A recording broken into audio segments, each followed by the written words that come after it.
This is Carolyn Hayes-Huber, publisher at Stevens Press, LLC in Las Vegas, Nevada. Today I'm talking with Laraine Russo Harper, the author of LegalTender. Laraine, being a madam of a legal brothel is probably one of the most unique and most controversial jobs in the United States. What will you remember most about this experience, and what kinds of reactions have you gotten from people when you tell them where you used to work? Carolyn, I think the thing that I will most remember is the genuine curiosity that the general public has about brothels and what really goes on in them. It doesn't matter what walk of life you are from. It doesn't matter if you're married or single, if you're male or female, if you're straight or gay. Everybody has a true, genuine curiosity about this industry. It's so unique, it's so intriguing, and I have gotten reactions from each end of the spectrum. When people have found out that I have been a brothel madam, there's a flurry of questions, and then the conversation develops into them revealing intimate facts or maybe problems about their sex lives, whether they think I'm a sex therapist or some proclaimed expert in the field. I'm not sure. But then there's that segment that won't even take my business card when they find out I'm a madam, or they're even afraid to touch my business card. So I've experienced everything from one end to the other and everything in between. Do you think that living in Nevada has influenced your position in favor of legal prostitution? And would you advocate the legalization of prostitution in, for example, in Clark County, where Las Vegas is actually located? I think that living in Las Vegas has made me more aware of what legal prostitution can do for a community. It's not legal in Las Vegas, in Clark County. But in Nye County, where the legal brothels are located, which is close to Las Vegas, I see the difference. There's an awful lot of illegal prostitution that takes place in Las Vegas, and there's a lot of associated crimes that go with illegal prostitution, whether it's robbery, whether it's blackmail, whether it's drugs. None of it is good. On the other hand, in Nye County, they don't face these problems. There are no prostitutes walking the streets. Legal prostitution takes place in legal brothels. You don't have any moms being grabbed from grocery store parking lots. You don't have any children being grabbed from schoolyards. And those are crimes that go hand in hand with illegal prostitution. I mean, white slavery, child pornography. Illegal prostitution doesn't bring anything good to the table. But I see where illegal prostitution offers an alternative and a safe, clean alternative for the community. And if I'm not mistaken, the legal brothels in Nye County contribute very generously to the community. Isn't that so? They do.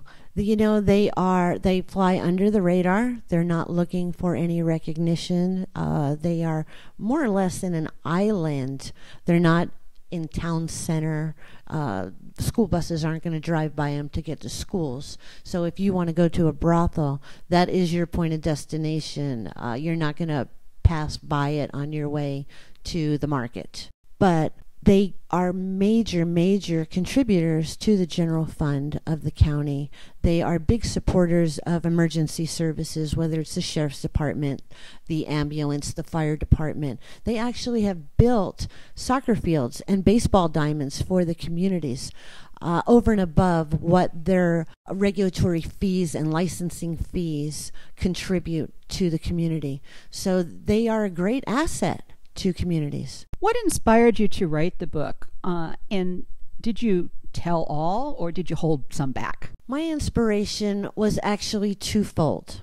First and foremost was to address the curiosity that grabbed my attention at the very beginning of taking this position. And all through the years that I was a madam, the curiosity never declined. Every day I would get phone calls or visitors. And so for people that don't have an opportunity to visit a legal brothel, I wanted to reach out to them and let them know what it's really like, what goes on, what takes place, and who these people are that actually work in this industry.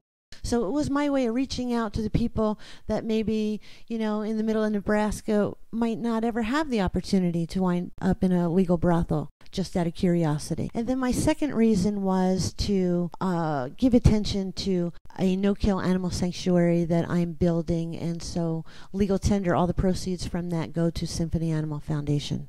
How realistically do you think brothels are portrayed in television and films?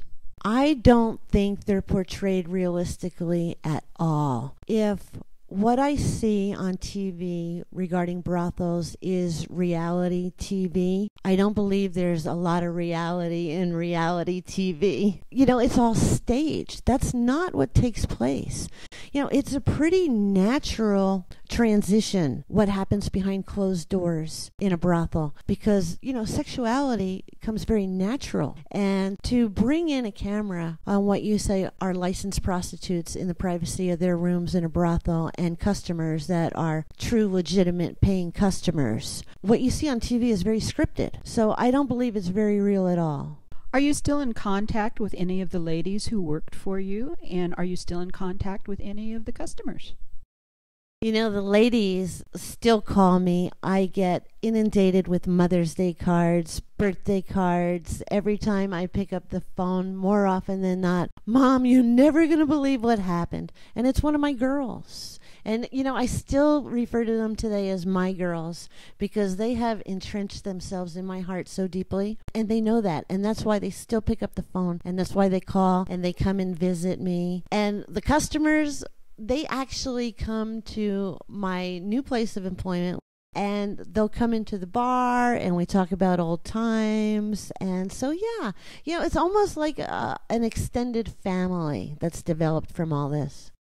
With the internet and now sexting, what advice would you give to people about alternatives to these very public venues? Well, I will tell you that, particularly for you politicians, if anybody's listening, watch the news, read the newspaper. It's happened to other people before. Chances are it's going to happen to you. But there are alternatives, and legal brothels are one of them. There have been so many high-profile people that have partaken in the activities that we offered when I was a madam. And they paid 6 figures and up for these services. And what they're really paying for is the discretion. And particularly for high-profile people, discretion is priceless. It's priceless so that these things do not happen. Do you think that being a formal brothel madam has helped you or hindered you? Well, I think a little bit of both.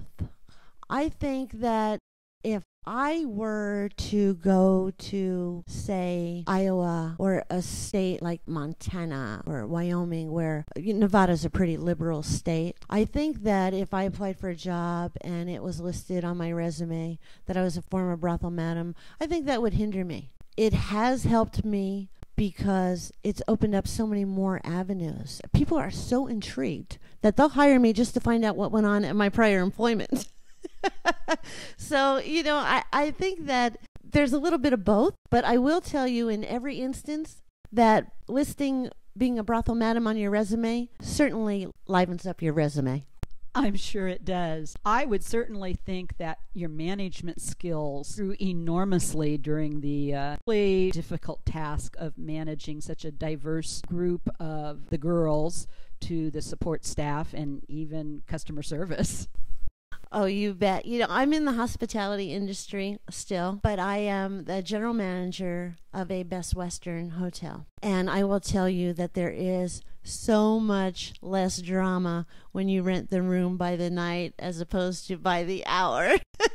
And when a staff member comes to me and says, "Oh my God, Laraine, we have a problem," and then I listen to the problem, I'm saying, no, this is not a problem. Trust me, when you have 450 hookers with multiple personalities, now you got a problem.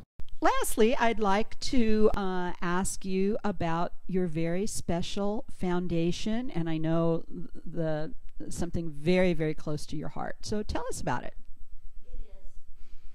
It is, like I stated before, Carolyn, one of the driving forces for LegalTender, True Tales of a Brothel Madam, was to gain exposure for Symphony Animal Foundation, which is my nonprofit, no-kill animal sanctuary that I'm building. It is a project that is very near and dear to my heart, and I named it in memory of my two original St. Bernards, Beethoven and Mozart. The two St. Bernards that you see in the back of LegalTender, for those of you that have the tangible copy of it, are Nicholas and Maximus. And Symphony Animal Foundation, we live in an area which is so hard hit by this economy right now that people are not only abandoning their homes, but they're abandoning their animals as well. So I'm going to build a no-kill animal sanctuary for all domestic animals, dogs, cats, horses, birds, pigs, it doesn't matter. If you can't keep them, Symphony will. And will be very proactive in animal placement and animal adoption. So LegalTender has been a great vehicle for me to get out there and talk to people about not only the book, but Symphony Animal Foundation as well. And we are very, very close to opening, and I'm hoping that we'll be open before the end of the summer. Didn't I see an adorable doggy just posted on your Facebook site that you're looking for a home for?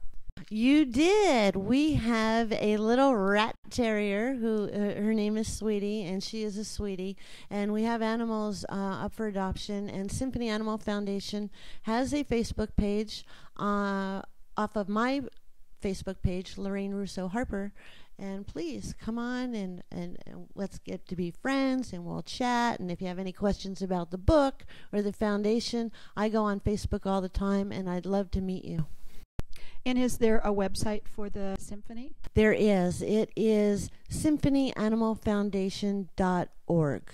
And while we're talking about websites, the book also has a website. It is readlegaltender.com. And the book, LegalTender, is available in multiple editions. There's a hardcover edition, a trade paperback edition. There's an ebook, Kindle, and other e-reading device editions, and an audio edition, both downloadable and as in a CD format. Laraine, I'd like